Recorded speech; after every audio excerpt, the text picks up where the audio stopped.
Points to remember, pag mayroong dementia, do not deny his or her words, just accept them. Listen to him or her carefully.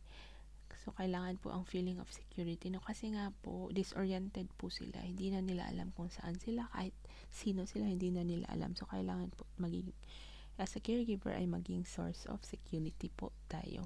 Dapat kalma lang tayo. No? Talk to him with simple, easy to understand words. That is, kaya nilang i-understand na mga words. So, example, kung gusto nyong lumabas, so sabihin, lalabas po tayo ngayon. Kailangan mo isuot ang iyong sapatos.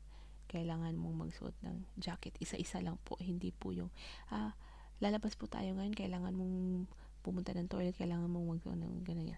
Tuloy-tuloy yung pagsasalita. Hindi nakukuha ng taong may dementia yun. Next is organize the rhythm of life from morning to bedtime. So, meron pong routine para hindi po mawala or ma-disoriented yung matanda. And then, make sure, isipin po natin kung paano ba mawala yung anxiety, kung kailangan ba natin siyang samahan, kailangan ba natin siyang ano ba ang dapat gawin para mawala ang anxiety. For example, i-communicate, magbigay ng oras para magkaroon ng mawala yung anxiety niya. If that's the way para mawala yun, so you have to do it as a caregiver.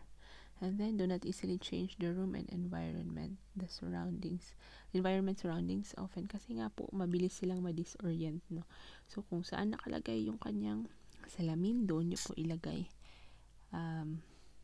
Forever, kumbaga. Ayun.